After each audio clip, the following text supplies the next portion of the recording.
Namaskar, this is Firstpost and you're watching Vantage with me, Palki Sharma.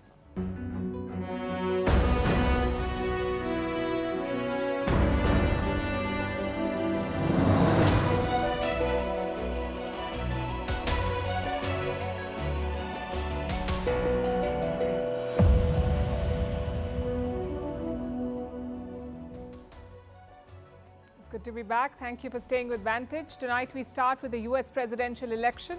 After the debate debacle last week, will Joe Biden get the boot? Will the Democrats find a replacement for him? And who will that person be? We'll discuss all of that. In France, a political earthquake. Macron's gamble has backfired. The far right has made gains in the snap election. This could trigger the next Euro crisis. We will talk about the implications for Macron, for France and for Europe. In the UK too, it's election week and the top contenders are flocking to temples to get the Hindu vote. In Nigeria, women suicide bombers kill 18 people and injure many more. In India, a new set of laws comes into force, replacing those from the colonial era. We bring you the highlights, the improvements and the concerns. In South Korea, the people want to impeach their president amid a growing threat of war with the North. In Kabul, as the Taliban's rift with Rawalpindi widens, they're trying to cozy up to India. We decode their moves and India's response. The European summer has been hit by storms, turbocharged by climate change. And does your brain need a rest?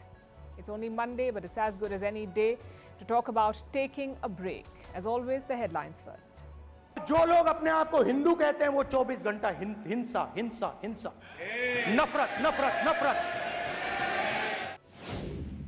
In India, uproar over Rahul Gandhi's first speech as leader of opposition in the Lok Sabha. He takes a jibe at the ruling BJP, says those who call themselves Hindus are indulging in quote-unquote violence and hate. Prime Minister Modi intervenes, his first since becoming an MP in 2014. Home Minister Amit Shah demands an apology from the Congress leader.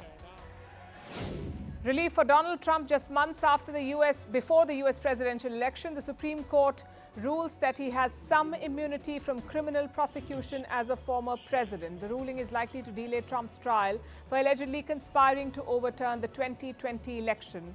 Trump calls the court's decision a big win for democracy. Russia claims to have captured 2 more villages in eastern Ukraine, but admits Kiev's drone attacks are causing power outages in its border areas. On Monday, Moscow said it had downed 36 drones. Recently, Russia has stepped up its push in the northeast to create a buffer zone against Ukrainian attacks. Norway calls off a plan to sell the last privately owned piece of land on Svalbard. The move is to prevent its acquisition by China. Norway has sovereignty over the strategic archipelago in the Arctic, but a 1920 treaty allows foreign entities to exploit its mineral resources. The victorious Indian men's cricket team stranded in Barbados. Hurricane Beryl shuts down the airport in the Caribbean island country.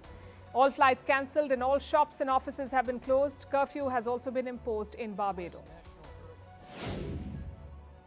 And acclaimed Albanian novelist Ismail Kadare no more. The 88-year-old passed away after a heart attack in Tirana. His writings explored Balkan history and culture in poetry and fiction. Kadare was often tipped to win the Nobel Prize, but never did.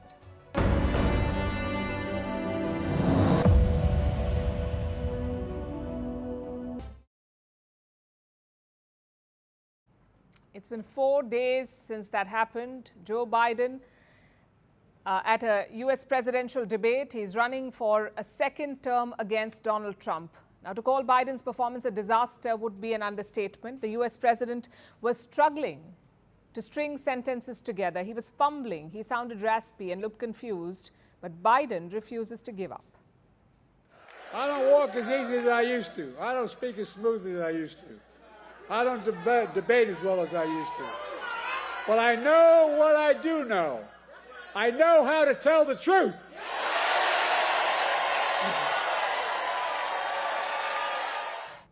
He's trying to embrace his old age, to sell it as an advantage perhaps. In any other situation, it may have been a good strategy. But this one seems beyond saving. Biden is under pressure to step aside to make way for a younger face as a Democratic candidate. And it's not just his critics. Even his voters are drifting away from him. Look at the result of this new poll. It is damning for Joe Biden. Most voters think that he should not run again. They have concerns about his health.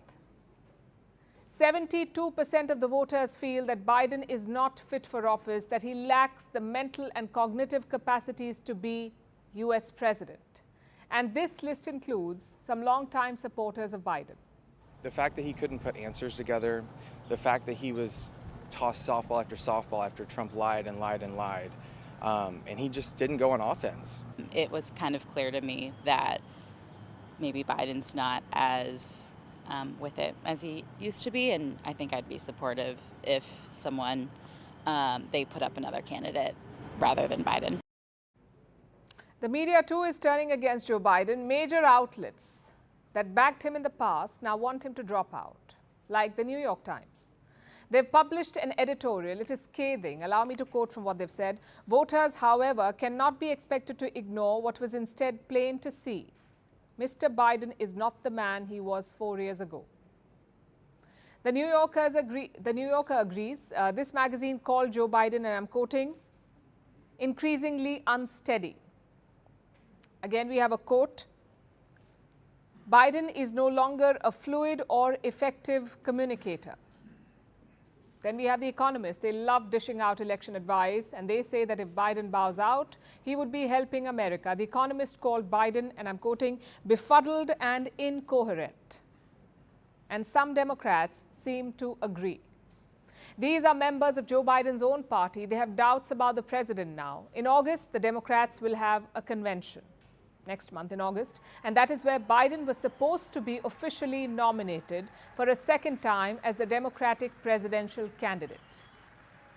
It was supposed to be a straightforward affair. Biden is a sitting president. He's the only candidate from his party in the fray. There was no one who was going to challenge him among the Democrats. So he had a clear path. But that does not seem to be the case anymore. Now Democrats want the convention to be opened up for other candidates to be considered. But who could these other candidates be? Who would replace Joe Biden?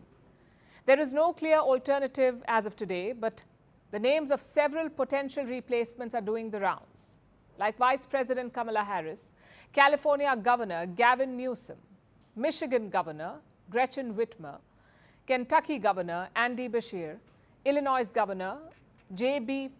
Pritzker. All these names have been floated as replacements. Some lawmakers are suggesting the name of Michelle Obama as well, the former First Lady and the wife of Barack Obama, but she has not expressed any interest in joining the fray. Now, even if the Democrats make a switch, even if they throw their weight behind a new candidate, replacing Joe Biden is going to be tough because they will have to build up a new campaign from the ground up. They will have to win back the Democrats, the voters. Plus, they'll have to raise substantial cash to fight the election and hope to beat Donald Trump, who would have a clear head start. There is also the time factor. Any new candidate will have less than 5 months to campaign. Having said that, the biggest challenge for the Democrats right now is Joe Biden himself. He's not ready to go, and his family is said to be backing him. They want him to stay in the race. They want him to keep fighting. As for the debate debacle, Biden's inner circle has found some fall guys. They're blaming the advisors. And Biden's supporters are rallying behind him. They're giving interviews and making a case for him to stay on. One debate is not a career any more than Donald Trump.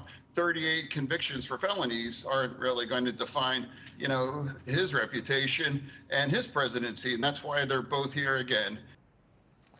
On his part, the president has been trying to calm the Democrats. Over the weekend, he attended a series of fundraisers. The donors have not changed their mind, it seems. Team Biden says they raised some $27 million last Friday. But some top donors are worried. Reports say that they've made phone calls to Jill Biden, the First Lady. One top donor took to LinkedIn to describe his concerns. And here is what he wrote about Biden's debate performance. I'm quoting again. It certainly delivered a blow to the mood among donors and organizers. Another sponsor described the debate as a quote-unquote wake-up call. So the Democrats are in disarray. Meanwhile, Donald Trump is trying to capitalize on this. He has sharpened his attacks on Biden.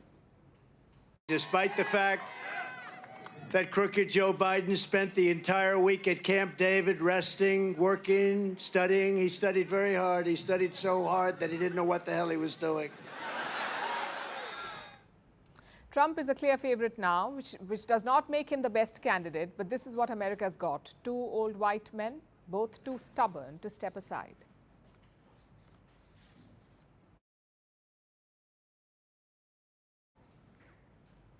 It's among the biggest blunders in politics, right up there with Brexit or the Iraq War.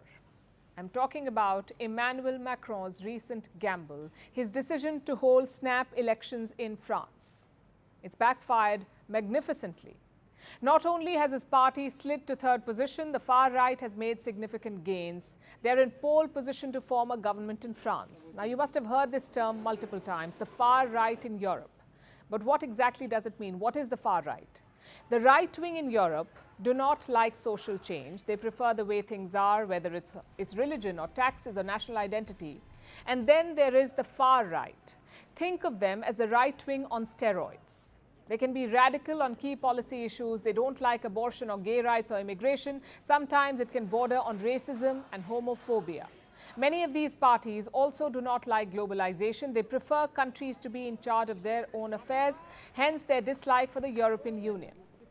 In the 20th century, this thought was associated with Nazis and fascists, the far-right thought. So for decades, they were cast out from European politics. But now they're making a comeback and they're making gains. Let's look at the numbers in France. These are the results from the first round of voting. The far right got 33% of the votes. The left wing got 28%. And President Macron's centrists slumped to the third spot, just 21% of the votes. So the far right clearly won this round, but they did not win a majority, which is why there is going to be a second round. You see, France's parliamentary elections are a bit complicated. A candidate must win more than 50% of the votes. If not, it goes to the second round. And in this round, the second round, only the top 2 or 3 candidates will remain. And the candidate who wins the maximum votes is declared the winner. Now, there are 577 seats in the French parliament. Less than 100 seats have been decided so far. So on less than 100 seats, we have a clear winner with more than 50% of the votes. The rest will be declared after the second round. It's slated for next Sunday. So by next week, we'll have more clarity. Meanwhile, celebrations have started in the far-right camp. They were long considered taboo in France, but now they are the biggest political group in the country. Their leader is Marine Le Pen. She called the results a form of emancipation. It's a form of great emancipation for the people. They're taking back their freedom.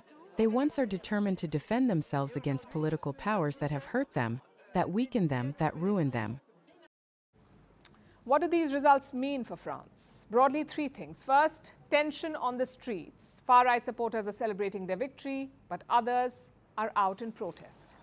Things have been peaceful so far, but such rival demonstrations can easily spin out of control. Take a look at this.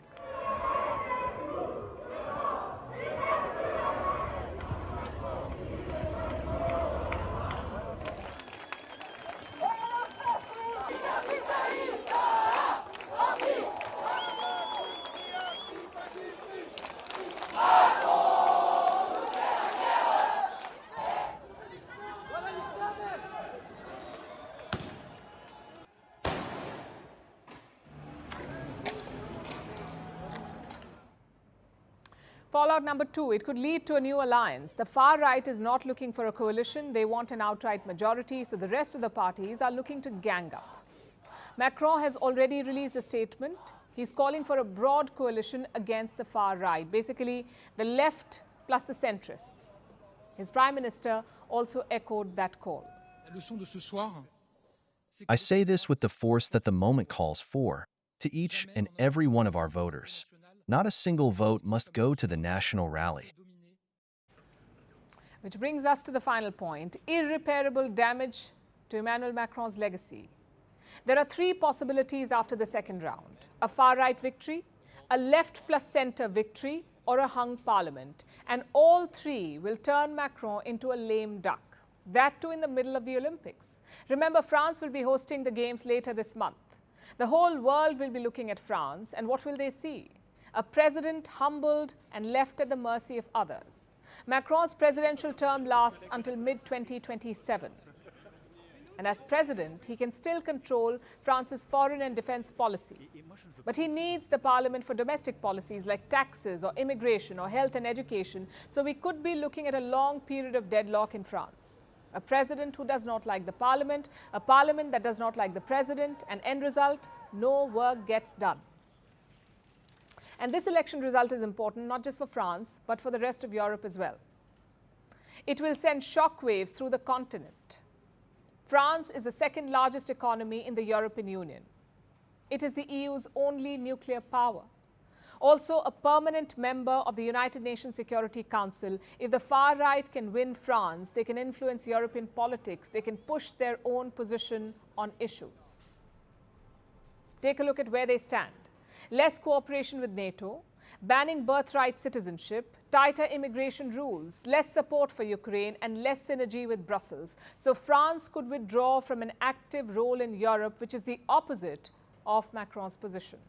Having said that, politicians can throw surprises. Just look at what happened in Italy. The doomsday predictions have fallen flat. The far right is leading a pro-EU government in Rome. So I guess the only option is to wait. The next round will decide the fate of France and Europe. But even if the far right cannot cross the majority, one thing is quite clear. The old taboo is gone. It's only a matter of time before they form a government.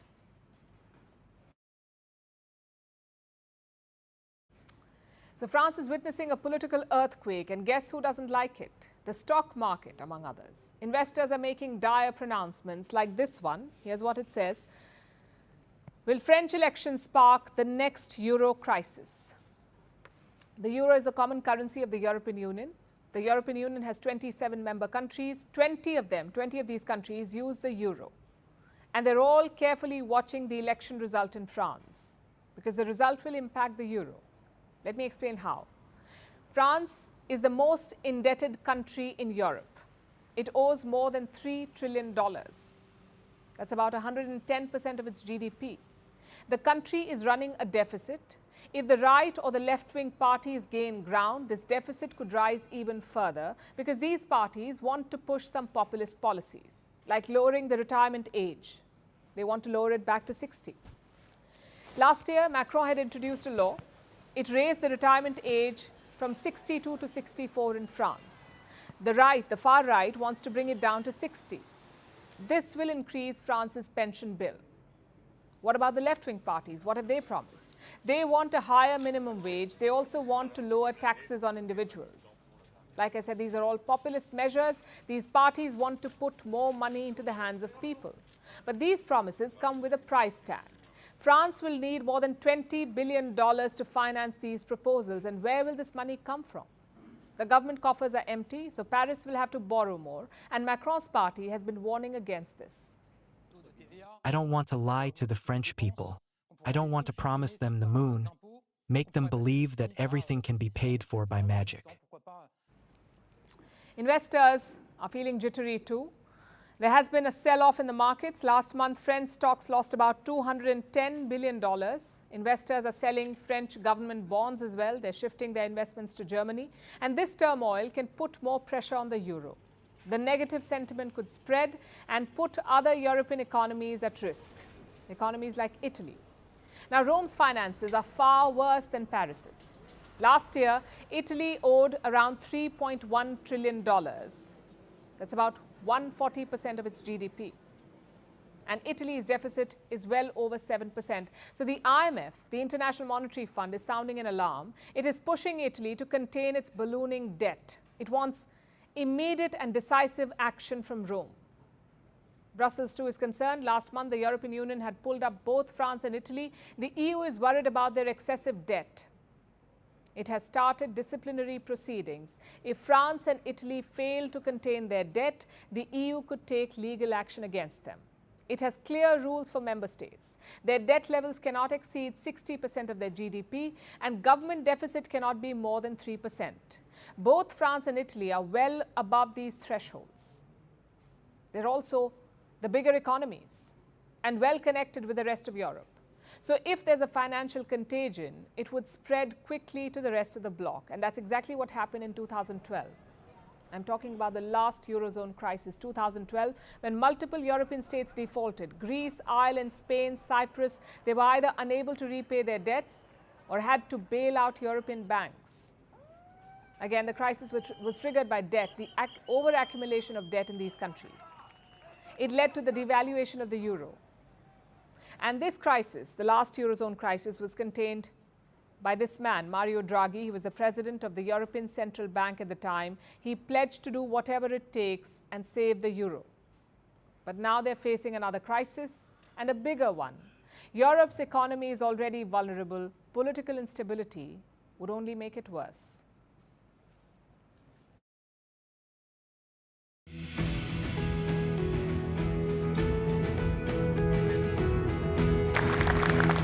It is time for a change, and we are it. Thank you. And I invite you all to join our mission to stop the chaos, turn the page, and start to rebuild our country. Thank you so much.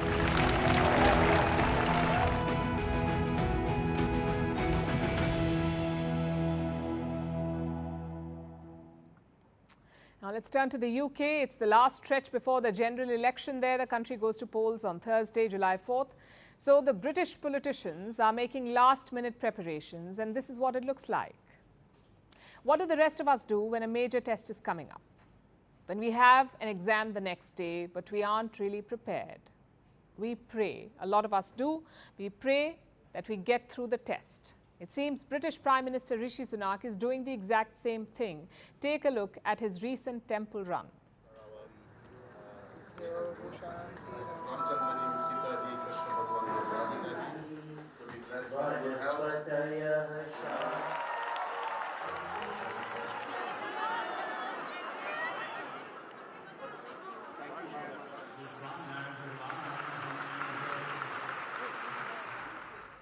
On Saturday, Rishi Sunak dropped into the Swaminarayan Mandir in London, where he prayed and made his offerings.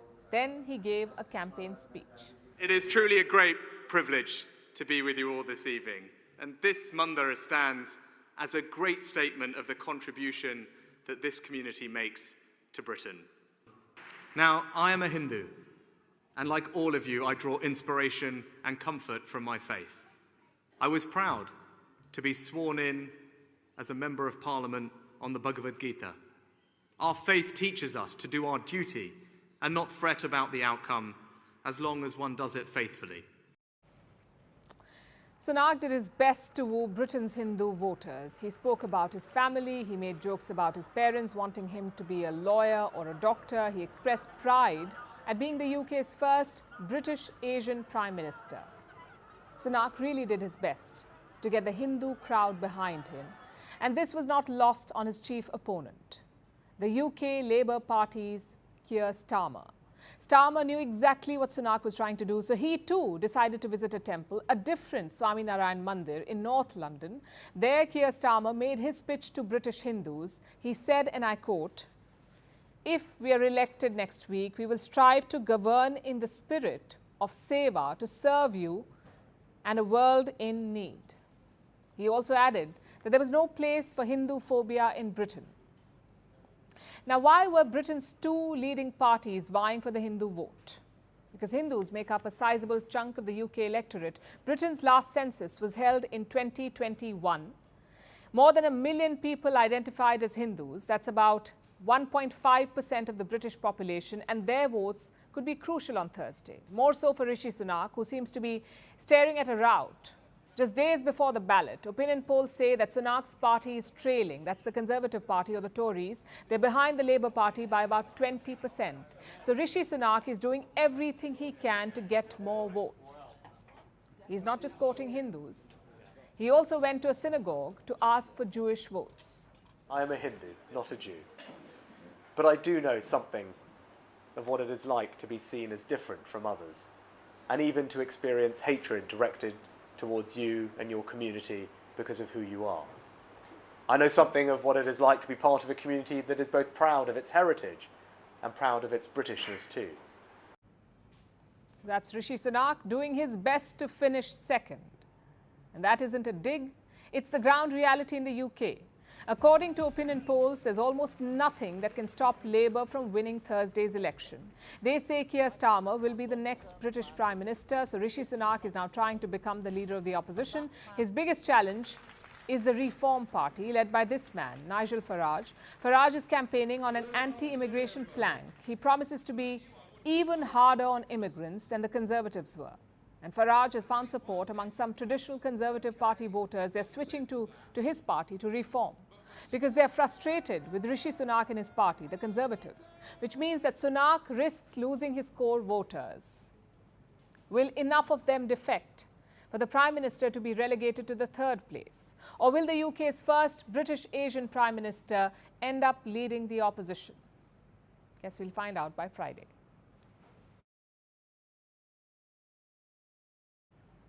Now let's turn our attention to Africa, to Nigeria in the west, where a series of terror attacks took place over the weekend. 4 suicide bombings took place on Saturday.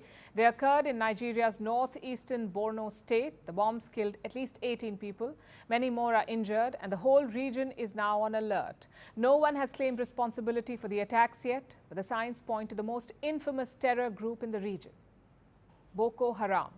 Saturday's suicide bombers were all women, and this is a tactic that Boko Haram has used in the past. Here's our report. On Saturday, a wedding was taking place in Gwoza town.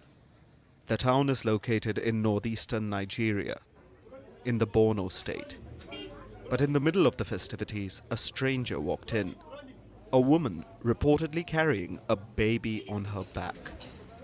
She entered the wedding venue and then set off an improvised explosive device that she had on her. At least 6 people were killed in the resultant blast, and some others were injured.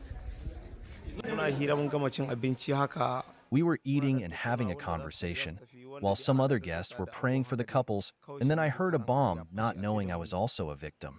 I saw some of my friends on the ground. I tried my best to escape from the scene, and suddenly, I find myself in the hospital. That was the beginning of the rampage in Gwoza.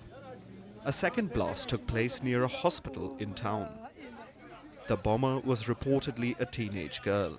A third blast took place at a security checkpoint. The bomber panicked while being questioned, so she blew herself up, along with the security personnel. The fourth blast took place at a funeral for victims of the first bombing. I personally lost 3 of my, friends instantly there at that first blast. Thereon, afterwards, some people now started for the funeral of one of the 3 that I lost. At the funeral ground, another one also blasted. There were 4 suicide bombings in Gwoza on Saturday, leaving at least 18 people dead and dozens injured. 4 separate attacks took place, and it seems that more had been planned. 2 more suspected suicide bombers were arrested, and reports say that not less than 30 had descended upon the town. 30 suicide bombers, all of them women. It has put Gwoza on edge and raised a number of questions. The first is, who is behind these attacks? So far, no group has claimed responsibility. But it has all the hallmarks of Boko Haram. The terror group originated in the Borno state. They had taken over parts of it, including Gwoza, back in 2014. The group has been pushed back, but not eradicated. Boko Haram used its first female suicide bomber in June 2014, and soon it became a regular occurrence. Reports say that about half of Boko Haram's suicide bombers are women, and that no other group in history has used more women for suicide bombings. So all the signs point to Boko Haram. Now the second question is, what is Nigeria's government doing about this? President Bola Tinubu says that the attackers will pay a heavy price.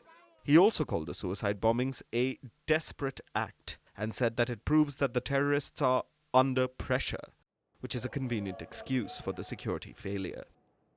Tinubu says that he would not allow Nigeria to slither into an era of fear, tears, sorrow and blood.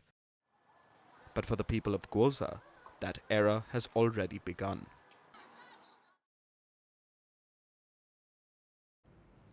It's a big day here in India because a new set of laws has been rolled out, laws that affect every Indian citizen. Criminal laws, there are 3 new ones now. The Bharatiya Nyaya Sanhita, Bharatiya Nagrik Suraksha Sanhita and Bharatiya Saksha Adhiniyam. All 3 were passed in December last year by India's parliament. They have replaced colonial era laws. Now, if you're into courtroom dramas, you must have heard of them. IPC or the Indian Penal Code, CRPC or the Criminal Procedure Code and the Indian Evidence Act. These 3 do not apply anymore in criminal cases in India, only the new ones will. I guess the obvious question is why? There is a symbolic and practical reason. More than 7 decades have passed since India's independence, yet our laws dated back to colonial times. So clearly it was time for an overhaul. It was time for Indian laws made by Indians. And that's not the most important reason. As time passed, India's laws have gotten outdated. Some provisions and procedures did not make sense at all. So reform was the need of the hour. Most legal experts and political parties agree with it. There was a need for reform, but they disagree on the specifics, on what kind of reforms, on how these laws were drafted. The opposition says that there was not enough consultation, but the Home Minister of India has pushed back. He says the issue must not be politicized. इतने बड़े सदियों के बाद हो रहे सुधार को political colour देना मैं मानता हूं ठीक नहीं है। मेरे तो सभी विपक्ष के साथियों से विनती है, पॉलिटिक्स करने के ढेर सारे मुद्दे हैं, आराम से करिए पॉलिटिक्स, कोई चिंता नहीं, हम भी जवाब देंगे। मगर ये कानून देश के 140 करोड़ नागरिकों को संविधान का जो स्पिरिट है, न्याय और आत्मसम्मान, वो समय पर दिलाने की एक एक्सरसाइज है।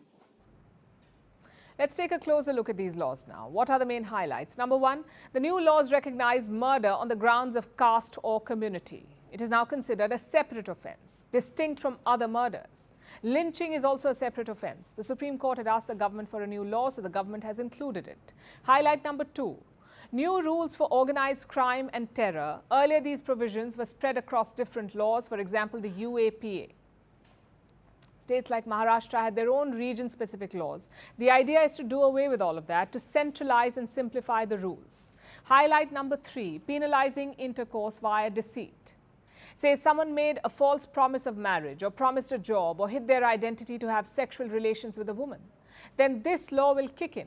The maximum punishment is 10 years in prison, but some legal experts are concerned about this. They say even consensual relations could later end up being criminalized. Highlight number 4, extension of police custody. The CRPC was very clear about this. An accused can spend 15 days in police custody. After that they must be sent to judicial custody. Now, this time limit has been extended from 15 days to 90 days, 90. So the cops can keep an accused for up to 3 months now. Again, there are concerns about this. More time in police custody raises fears of torture and tampering. Highlight number 5, focus on speedy justice. Charges must be framed in 60 days.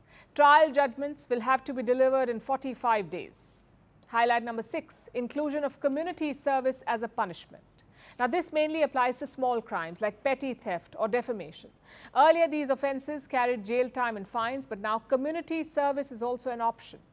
The laws do not specify what service, so the decision is up to the judge handing out the verdict. Maybe street cleaning or volunteer work. Highlight number 7, zero FIRs. Now, FIRs are first information reports, as you would know. When you file a complaint, the police fill out an FIR. But jurisdiction is sometimes a problem. Each police station has its own area of operation, its own jurisdiction. So beyond that, they may not file FIRs. But that should not happen anymore. Zero FIRs can be filed at any police station. Jurisdiction of the crime does not matter anymore. Highlight number 8, sedition has been removed as a crime. Instead, a new provision has been introduced. It talks about offences against the state, basically treason. So while scrapping sedition is welcome, the potential impact of this new provision is still unclear, and some experts say that it's equally draconian. Highlight number 9, intercourse with a minor wife will be considered rape. Again, this was a long pending issue. The earlier laws only banned it for brides below 15 years of age. But this one rectifies that. It provides justice to brides aged 15 to 18 years. And finally, highlight number 10, trial in absentia has been introduced. Earlier, you could record evidence in the absence of the accused, but conducting a trial was not allowed. It was only permitted rarely in cases of UAPA. But that's not the case anymore. Trials can now be held in absentia for certain crimes, meaning people can be tried and convicted without finding them. And this does happen in other countries, but it's a first for India. And we've only mentioned 10 highlights here. Laws like these will take months to get used to. All new cases will now be registered and tried under the new laws. The first one was filed in Gwalior today. As for the old cases, the cases that are already on, the old laws still apply. I know it sounds a bit complicated, but that's the nature of overhauls. They consume time and effort.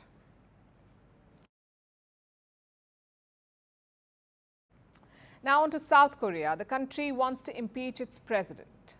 It all started with an online petition. It accuses President Yoon of being unfit for the job. The petition accuses the president of being unfit, and since then, more than 800,000 people have signed it. In fact, it's become so popular that the site has crashed multiple times.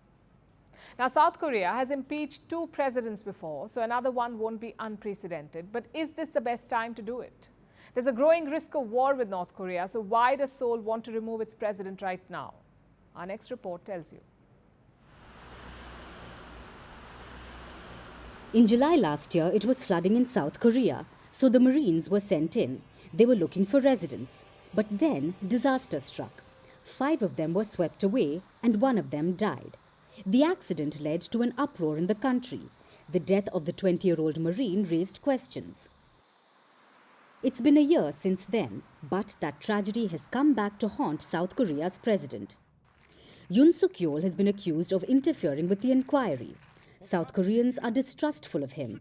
They want the government out, and it's led to an online petition. It calls for the impeachment of Yoon Suk-yeol. The petition is on the National Assembly's website. That's like their parliament. It went live on June 20th. Over 800,000 people have signed it so far. In fact, it's so popular that the site has experienced frequent delays and disruptions. On Monday, thousands of people tried to access the site. They faced delays of up to 4 hours. One error message showed that over 30,000 people were waiting to sign it. So what does this petition say? It calls on the parliament to introduce a bill to impeach Yoon. The petition accuses Yoon of raising the risk of war with North Korea, for exposing South Koreans to health risks and rampant corruption. The online petition wants him out on the grounds that he is unfit for the job. Now, petitioning the government is a constitutional right in South Korea. If a petition gets over 50,000 signatures, the parliament has to take it up. It doesn't guarantee a vote on it, but it has to be assigned to a committee. The committee then decides if the parliament should take it up. Once that's done, the parliament can call for a president's impeachment with 2/3 majority. So it's not an unlikely scenario. But South Korea's opposition seems hesitant. The Democratic Party seems reluctant to pursue an impeachment bill. Yoon Suk-yeol is the leader of the Conservative People Power Party. In 2022, he became president, but it was a very narrow mandate. Since then, his aggressive style has alienated voters. Polls show that nearly half of South Koreans think he's doing a bad job. In April, his approval ratings were around 25%. The call for impeachment comes at a terrible time for South Korea. There's growing conflict with the North, and the last thing Seoul needs is the impeachment of its president. But it isn't unprecedented. South Korea has impeached presidents before. The first was in 2004. Roh Moo-hyun was accused of illegal electioneering. The second was in 2017. Park Geun-hye was accused of corruption. Will Yoon Suk-yeol become the third? Well, we'll soon find out.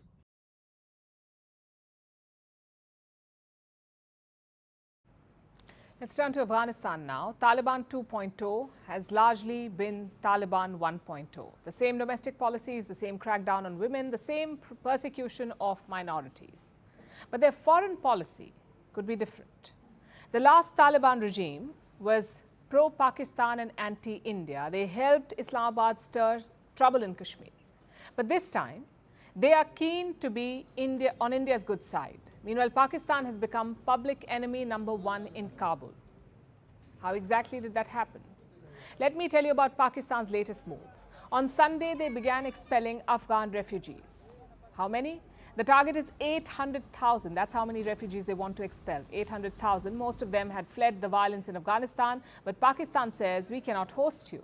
And there are two reasons for that. One, they cannot afford it, and two, the rising terrorism. Pakistan accuses Afghanistan of supporting terror groups. So they're throwing out Afghan refugees. And how has the Taliban reacted? They haven't said anything yet, but last time they were quite enraged. You see, Pakistan has expelled Afghan refugees in the past as well. They did it last year. More than 500,000 people were asked to leave. And back then, the Taliban had asked for more time. They'd warned Pakistan against making such a move. It's one of the many disagreements between them. Pakistan and Afghanistan have fought over borders, over trade, over terror, and over territory. The old protege has turned against the mentor. In fact, they're now keen to support from Pakistan's biggest rival, and that is India. The Taliban wants India's support. Qatar hosted a key United Nations meeting on Afghanistan recently, and for the first time, Taliban attended. India too was at the table. New Delhi was represented by senior diplomat J.P. Singh. He heads the Pakistan, Afghanistan and Iran division. Before the event, he had a meeting with the Taliban delegation. As always, New Delhi has tried to downplay it, but the Taliban is going to town with it. Look at their official statement. It says, India supported the Taliban's position in Doha. And this is not a one-off. We saw another example last week. Afghanistan had qualified for the semi-finals of the T20 World Cup. And who did the Taliban thank for it? India. Because the Indian board had helped out the Afghan team. Now, all of this makes one thing quite clear. The Taliban is keen to be on India's good side, to have exchanges and conversations. But again, two questions remain. The first is why, and the second is how should India respond? Let's answer the why first. India is the largest democracy in the world. It is also a major power in this changing world. So support from India is key for the Taliban. They can use it to claim legitimacy. Secondly, they need the financial help. India has invested more than $3 billion in Afghanistan. There are said to be 500 plus projects. Most of them have been stalled since the fall of Kabul in 2021. But the Taliban will want India to resume. And the final reason is Pakistan. During the last Taliban regime, Islamabad was better placed. Pakistan was a close ally of the US, so it could get money and weapons to the Taliban. But that's not the case anymore.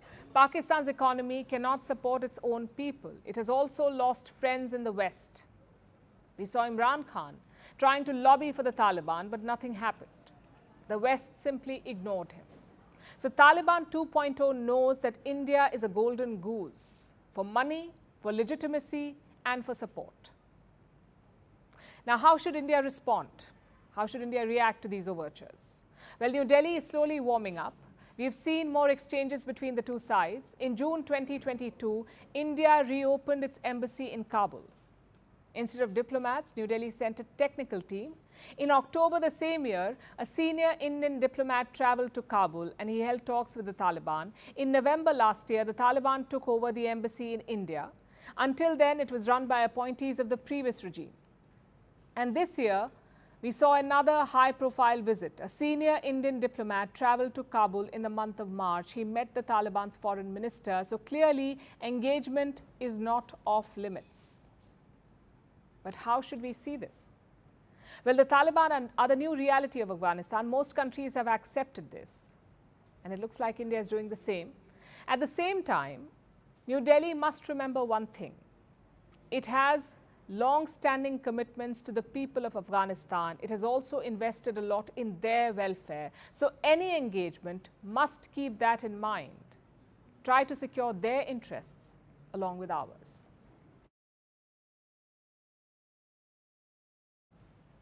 Our next story is about the European summer. Every year, thousands of people visit the continent for its mild weather.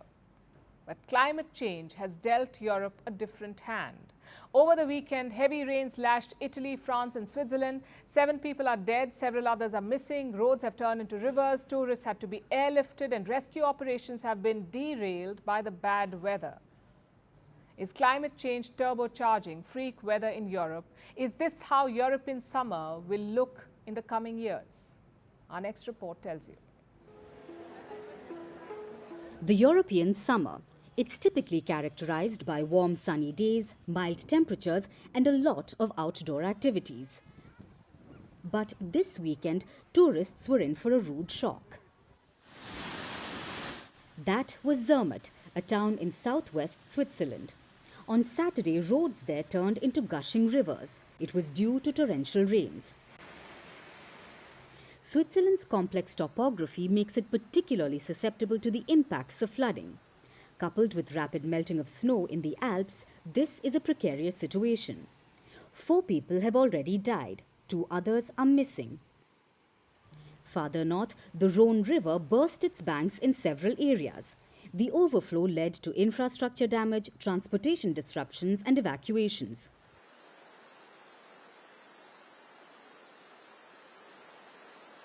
The inclement weather has made rescue work particularly difficult.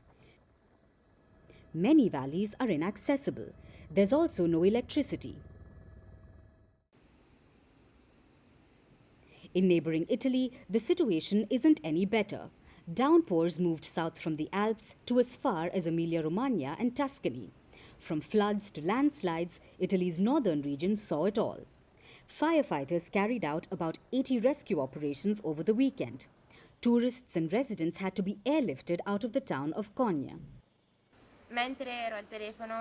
While I was on the phone, I noticed that behind the campsite where we were staying, a landslide was coming down. I realized it was time to leave as soon as possible, so I took all the kids and moved to safety. We found refuge in a place near the Vantage bridge. It started raining at noon and kept increasing. It only slowed down at 3 in the morning. All night long, there were continuous downpour all night. I watched from the window all night. There's so much water. We've been coming here every summer for 25 years or more. In France, it's a similar picture. Torrential rains lashed the country. In Aube, 3 people were traveling when a tree crushed the car they were driving in. Now, heavy rainfall is not new for Europe, but climate change is contributing to more frequent and intense weather events. And it shows in the weather warnings. Parts of Italy could be dealing with flood rescue operations, but the country is gearing up for another weather event: heat waves. The National Weather Services have issued an extreme heat warning for Italy. It says the temperatures could reach nearly 40 degrees Celsius. These weather events serve as a stark reminder that climate change is real and it's happening right now around us. While the immediate impact on lives, property and economies is profound, the broader implications call for urgent and sustained action. Without addressing climate change, Europe will struggle to protect its people in the years to come.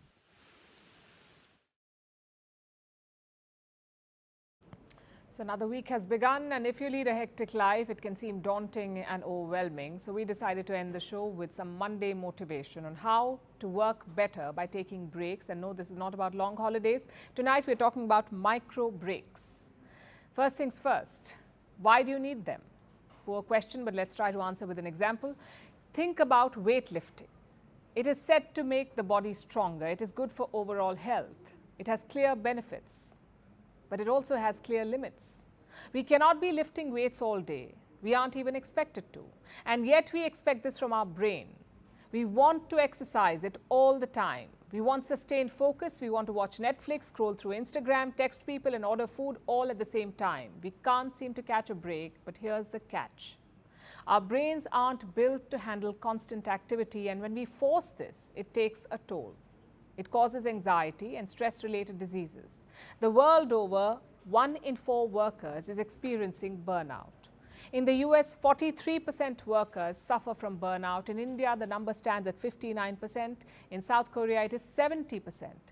These are extreme examples, but no one is immune to brain overload. So if brain slump is getting you down, maybe you need some downtime. It is restful and revitalizing, but it seems like such a luxury. So here's the trick. Use time wisely. Make a big impact by going small. I'm talking about micro breaks or short bursts of rest, brief moments of idle time or pauses. Science says they make you healthier, more focused, more creative, and more productive. You could also say they make you feel more guilty, like we're wasting time when we're taking a break, because we live in a culture of always being on. So here's what we should tell ourselves. Taking a brain break improves the quality of our work. It can be as short as 10 minutes, the break. Studies say they reduce mental fatigue and boost output. They can also slow down aging. Again, science has proven all of this. Even low-level stress can intensely wear and tear the body's systems, including the brain. This accelerates aging in our cells. And a brain break interrupts this cycle. It gives the body time to repair the systems, and this slows down aging. But if rest does not come naturally to you, you can program yourself. You can weave it into your life. As a first step, decide the duration. Everyone's brain works differently, so there's no hard and fast rule. But if you're a beginner, start small. As a second step, choose how to rest. Again, to each their own. Ideally, do something that lets your mind wander. You can relax by the fire or take a walk, whatever recharges your batteries. You can learn from the Dutch. They have a concept called niksen, or the art of doing nothing. The Danish have a similar concept. It's called hygge. It refers to not doing much, but being comfortable. And when in doubt, you can always just lie down. Slumberland is a surefire way to get deep rest. Although if you're looking for a micro break, you can just lie down, minus the sleep. For centuries, India has propagated this through yoga. We have what's called the Shavasana. It literally means the corpse pose. And it can do wonders. We are dead serious about it. But no matter what you do, as a third step, stay away from the smartphone. Smartphones are linked to digital eye strain, anxiety, depression, and brain overload. Smartphones are in fact changing the shape of our brains. So it is time we change our ways. With a long week ahead of us, let's take this as a dose of Monday motivation and shake things up, because downtime is a human need. And now it's time for Vantage Shots, images that tell the story. In the UK, a Liberal Democrat leader bungee jumps his way into the election week. In Greece, firefighters battle new wildfires every day amid searing heat waves. And in China, a space rocket accidentally launches during a test before crashing into the mountains. Finally, we're taking you back in history. On this day in 1997, Hong Kong was handed over to China after 156 years of British rule. Beijing agreed to govern Hong Kong under the principle of one country, two systems. And that meant that it would enjoy wide-ranging autonomy for the next 50 years. But since 2020, China has tightened its grip on Hong Kong with a new national security law. We're leaving you on that note. Thanks for watching. We'll see you tomorrow.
Chadra, chadra, chadra.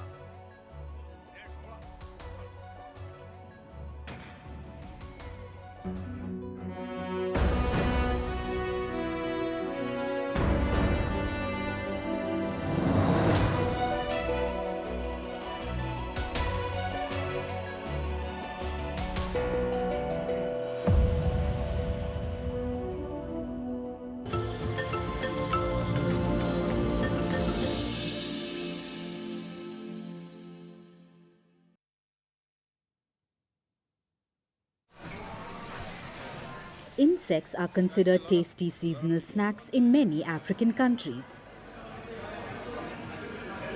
Eating insects or entomophagy is a traditional practice there. In Uganda, termites and grasshoppers are commonly consumed by many cultures. In the African Great Lakes region, a dish called kunku is made from densely compressed midges or flies. For some, it's a staple food, while for some, it's a taste bud tingling delicacy. And now these insects are being touted as a sustainable food source amid growing hunger issues in Africa, especially in Congo, where malnutrition is a common issue among underprivileged children. Children are now combating the loss of nutrients and proteins via insects. At an orphanage in Congo's capital Kinshasa, thick palm tree larvae doused in a spicy sauce have become a part of their meals. A local NGO which runs 2 larvae farms is giving them fried larvae for food.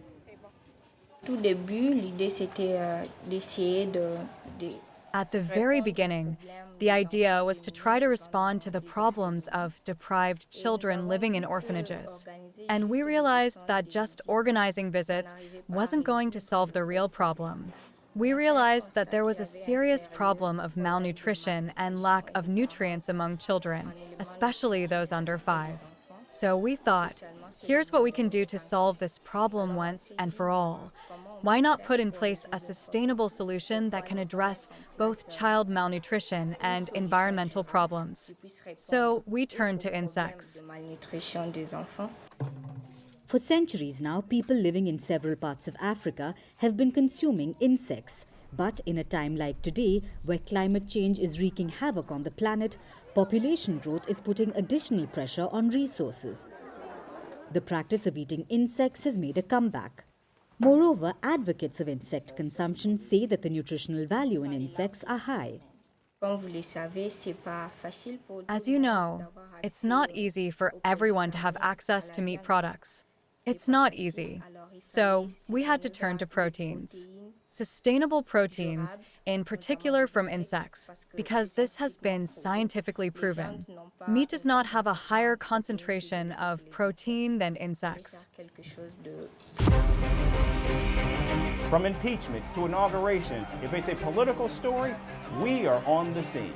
The race for the White House is heating up. We're beating Biden. How dare he say that? If it's breaking news, we're live with the latest coverage. From the White House, the State Department, and Capitol Hill, we know the issues, but above all, we know the players to bring you the latest in-depth analysis on all the key stories that we're covering. I'm Eric Ham. Join me from Washington here on Firstpost America.